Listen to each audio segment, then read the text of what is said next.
Hello, fellow traders. 'Tis I, TheRumpledOne, coming to you Thursday, November the 19th. The year's 2020. Let's talk trading. To trade or not to trade, part 2 with Walmal. Before we get started, boys and girls and non-binary traders,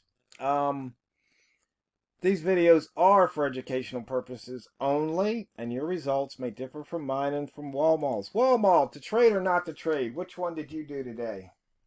I traded today. um, it's been a good day. Although the range for the day is only 68 pips so far, But I traded today. It was nice because we had lots of hours where they were 25 pips or more per hour. So doing Walmart trades was a good day to go and do that. We even had a couple hours where they were over 30. In fact, one that was actually over 50. So it was a good day to trade. So even though the movement was only 68 pips for the entire day, we seesawed from one end to the other end and back, and so that's always a good day to trade, because what we're trading as traders, we're not trading a particular direction. At least with my style of trading, I'm not trading a trend, so to speak. I don't need it to constantly be going in one direction to go and make money. All I need it to do is to move, and if it moves, I'll make money. So right now, I'm looking at the daily range. We're up to 77 pips, which is still pretty anemic. Yeah, and so, it's that thing where, I'm looking for my lines, and I find my lines, and I go and take my trade, and some of the trades I only picked up like a pip and a half, and other trades, though, I was able to pick up, 8, 9 pips, and they start to stack up, and that's what you got to do, I do not have a trade over 10 pips today, but I've got several that were over 7 pips, so they add up over time. So how do you decide to trade or not to trade? Okay, we talked about this in the past, but I'll talk about it again because I think it's so important. And that is that one of my hard, fast rules is I'm only trading the pound dollar. That is my baby. I know about that pair. I know what it does. I know when it's doing what it's supposed to be doing. It's sort of like, when you're a parent and you have a child, you don't even have to go and take the temperature of your child, because you can just look at the face and say, that child's not doing well. Well, I've gotten to the point now, because of going and trading the pound dollar for so long, I know when it's sick. I know when it's not doing what it's supposed to be doing. It's not doing what it's supposed to be doing. And so when it does that, I don't trade.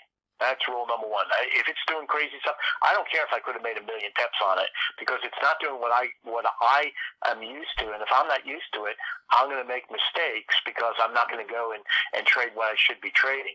The second time I don't go and trade is when I'm not doing well. When I'm sick, I'm not feeling well, I don't trade. On days where I'm just like overly tired, I don't trade. If I go away for a long weekend or something like that, and I come back, let's say I get back on, in time for Monday's trading, I'm not going to trade that Monday. Or if I do trade, I'm going to be trading at a substantially less size, so I'm not risking as much. Just because what I have noticed is when I do that, when I come back, what happens is I tend to make a lot of mistakes. I'm not in the groove. I'm not thinking properly. I'm just not going and reacting quick enough. I think even this morning, you had even said that for whatever reason, there were a couple of trades you got into, and you didn't react quick enough. And that's what I tend to do when I come back from a long weekend.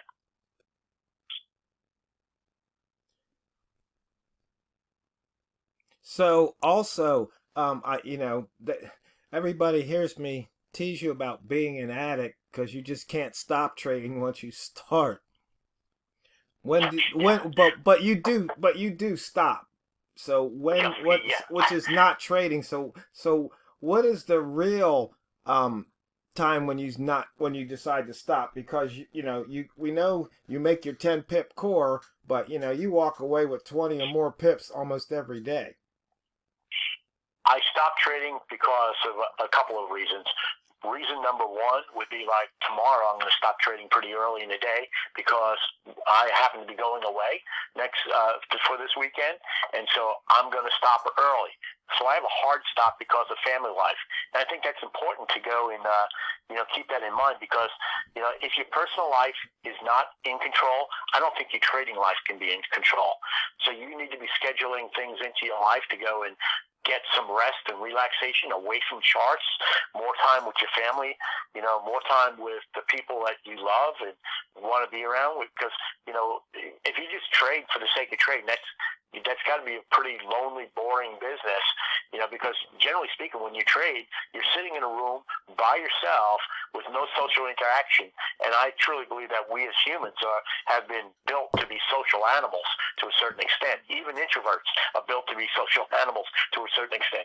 So you need to go and build that in. So that's one reason I'll stop trading is because, you know what, I need to go and get myself out of the room, go outside, go and see some nature, go and see some things that just will refresh you. I'm going this weekend to go fishing with my grandson. That'll be a great thing, So those are that's one reason I'll stop trading. Reason number two I'll stop trading is I'm just having a bad day.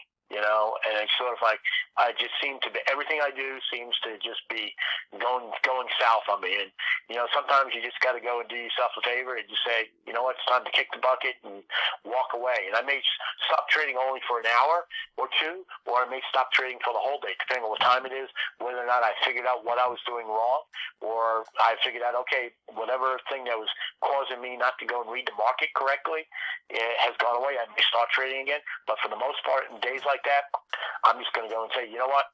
This is a losing day. I'd rather have a losing day than have an account that gets wiped out. So that's a second reason to go and stop trading. And the third reason, it really harps on the first reason again, and that is that I'm trading and I'm just getting tired. Time to walk away because if you starting to get mental fatigue, you're going to start reacting slowly. You're going to start making mistakes. You're going to start doing things that you wish you hadn't have done. So those are my three reasons. So are you done for today? Yeah, I am. And the reason why is because I got to go start packing for my trip. I promised my wife I was going to go and clean the car before we went away. So I'm going to go outside. It's a sunny day. It's crisp outside, but it's a nice sunny day. So I'm going to go out there, wash the car down, and vacuum the car out.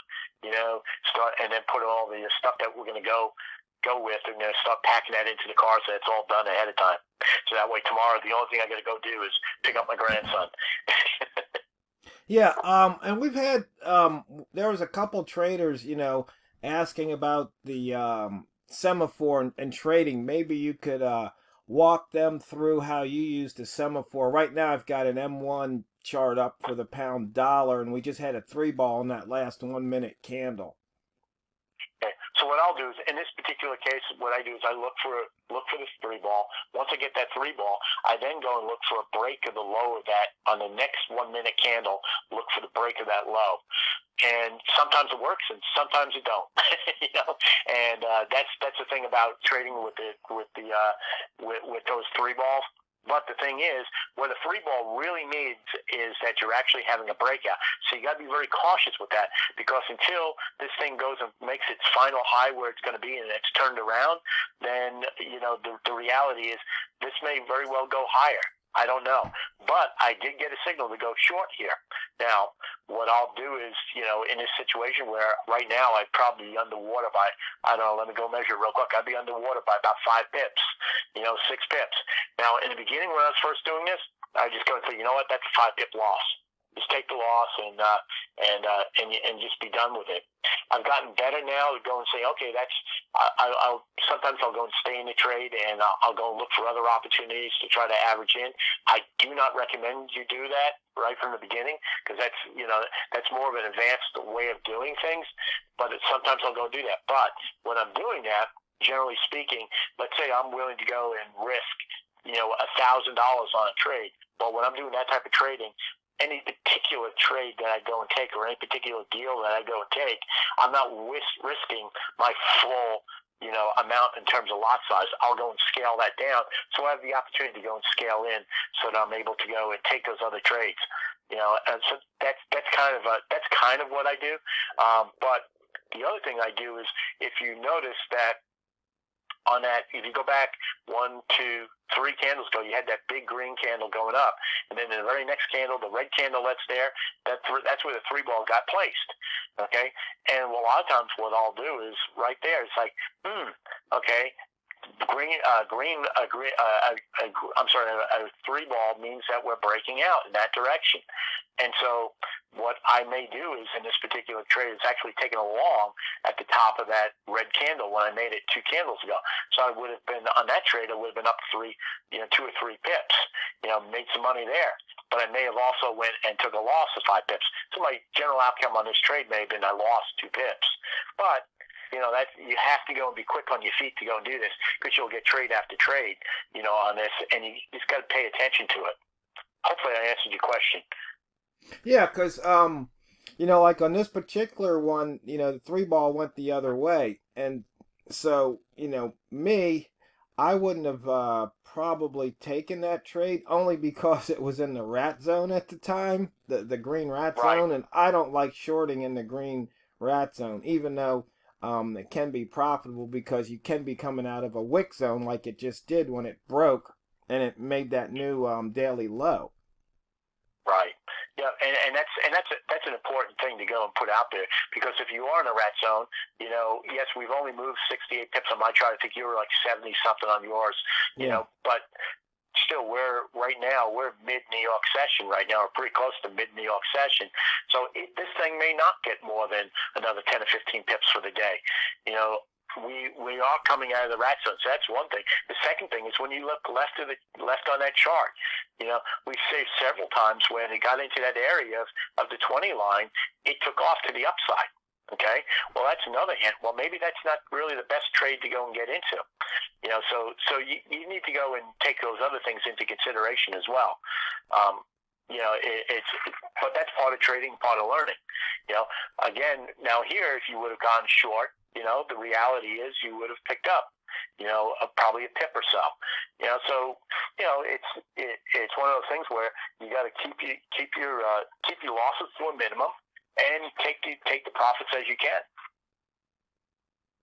And do you take every signal, or do you pick and choose? Because I try to pick and choose. Yeah, because that's, I try to pick. Yeah, see, that's where some of the we got top of the hour, just to let you know here. Right. Some of the traders, they're like, well, how do I know which ones to pick? I mean, because if you pick, then you're not trading your statistics. So yeah, and part of that is that statistics are good as statistics can be, but part of it also is that I said in the very beginning of this video that I know the pound dollar. I live and breathe it, day in and day out for a long time now. And knowing that, what happens is that kind of know what it tends to go and do. And so those are the trades that I tend to stay out of. And you're right, I'm not trading statistics at that point in time. I'm going in, and blowing the stats out the window, But for instance, instinct tells me, like, we had that new 3 ball that just happened, okay? And then I said, well, we could have gone short here on that next red bar that occurred, but you only would have gotten a pip. I would have just jumped out. As soon as I saw a pip, I would have taken my pip and said, good day with that. And the reason why is because, looking to the left, what do I see? I see that chart going up at almost a 60-degree angle. That means that's pretty severe angle going the up direction. Now, eventually they'll probably go and fall on us. But the thing is, I know when the pound is going up like that, that means it has made the decision it's going in that direction for a little while. Until I get a round over on it, where the candles kind of tend to go into a box or something for a while, I know it's got a good chance of continuing to go up. So I would have taken that short, would have got my pip, and would have said, okay, this thing may drop another 20 pips and I'll be real sad. Yeah. But the reality is I put a pip in the bank. And the other reality is the fastest 15 minutes in trading is almost over. So, boys and girls, I hope that helped you to decide when to trade and not to trade, because you know it's not what you trade, it's how you trade it. So go out there and drain the banks. And if this is your first time here, welcome aboard. Click subscribe, click like, share the video, click the bell. And this is the Rumpled One, over and out.